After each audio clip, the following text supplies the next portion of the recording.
नहीं है। अब ये क्या होता है, कभी कभी हम या तो फिर उतना डीपली जाते नहीं कि भाई अच्छा नहीं यार, अभी हम रोहित कोहली पे फोकस कर रहे हैं, उसको हमने कप्तान से हटाया है, तो वहाँ पूरा दिमाग सेक्टर्स का भरा हुआ है। पर उस चीज में कहीं ना कहीं संजू मिस हो गए, क्योंकि उनका रिकॉर्ड नंबर 5-6 पे बहुत शानदार हो गया। संदीप भाई, एक सवाल मैं आपसे जरूर करना चाहूंगा कि सुपर पावर हम बात कर रहे हैं, टीम इंडिया एक ऐसी टीम है जिसके लिए आप T20 टेस्ट मैच और ODI के लिए अलग अलग प्लेयर प्लेइंग 11 रेडी हो सकता है, लेकिन अजीत भाई ने कहा है कि हम 3 फॉर्मेट में अलग अलग कप्तान के साथ नहीं जा सकते, हमें एक ही कप्तान चाहिए।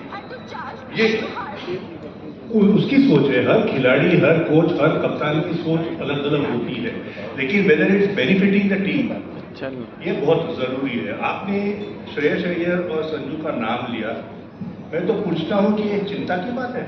हम तो एशिया कप जीत के आए हैं। अगर ऑप्शंस अच्छे हैं, अगर हेल्दी कंपटीशन हो सिलेक्टर्स के लिए, जो अगर परेशानी हो तो very good sign of our Indian cricket. जो बेंच स्ट्रेंथ हमारी है, इतनी तगड़ी बेंच स्ट्रेंथ हमारी है, तो उसे चिंता की बात नहीं समझनी चाहिए। It's sad, only 11 can play, but हमारे पास अगर 30 प्लेयर तैयार है खेलने के लिए, तो हमें खुशी, हमें गर्व होना चाहिए। या इसमें यही होता है क्योंकि ऑप्शन ज्यादा है, तो इसीलिए डिबेट भी ज्यादा होती है।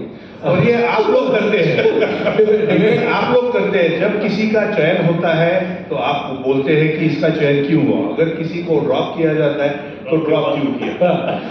इसमें कई बार ऐसा होता है। हाँ जी, हाँ जी। तो मैंने गौतम से पूछा ये वाला सवाल कि भाई ऐसा क्यों है कि एक कप्तान, ये अजीत ने बोला है कि how do you think as a coach, Akash भाई देखो ऐसा है, 14 तारीख को मैं टेस्ट खेल रहा हूँ, 19 तारीख को मैं वनडे खेल रहा हूँ, 25 तारीख को मैं T20 खेल रहा हूँ, एक ही महीने के 3 हफ्ते हैं।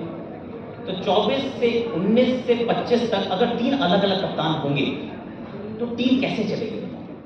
मुश्किल होगा कि आप हर किसी के साथ ट्यूनिंग अलग अलग सेट करोगे, तो देश का जो क्रिकेट को एक दिशा में ले जाना थोड़ा सा मुश्किल हो जाता है। तो अगर ऑप्शन अवेलेबल है, नहीं है तो कोई बात नहीं सर, आपको करना पड़ेगा। ऑप्शन तो डालना पड़ेगा ना, मतलब आप रेडी करोगे ना, ऐसा थोड़ा हो सकता है कि आप तो अभी तो शुभमन गिल की तरफ गए भी इसी वजह से कि एटलीस्ट आपका 2 फॉर्मेट में एक कप्तान है, सूर्य कुमार यादव T20 का कप्तान है, शुभमन को वहां पे भी आपने सेकंड में रखा हुआ है, डिप्यूटी है, कि जब वहां पे जगह होगी तो लेकिन उसमें एक और बात बताऊं आपको कि कैप्टन का फॉर्मेट, गौती का जो ये एक्सप्लेनेशन है कि भाई 15 दिन के अंदर हम 3 अलग फॉर्मेट खेल रहे हैं, लेकिन आप 3 अलग टीम से साथ खेल रहे हैं ना, टीम भी तो सेम नहीं है, तो कैप्टन क्यों सेम होना चाहिए? ओवरलैप होता है, तो क्या होता है, I just answer that question.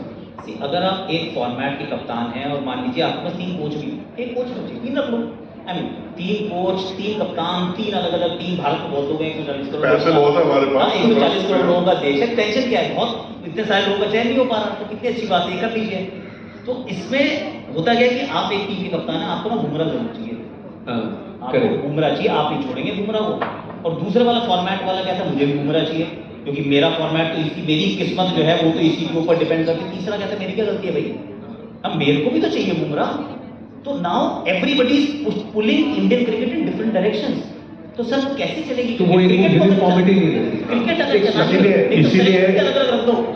इसीलिए मैंने कहा कि ये जो सिलेक्शन होता है उसके पहले 1 महीना बहुत बातचीत होती है, where we involve coach, we involve captain, we involve vice captain, we involve senior players also, we also involve BCCI, और फिर बात बनती है। अभी जो चल रहा है, as long as it's working well for Indian team, as long as Indian team is getting result, giving result,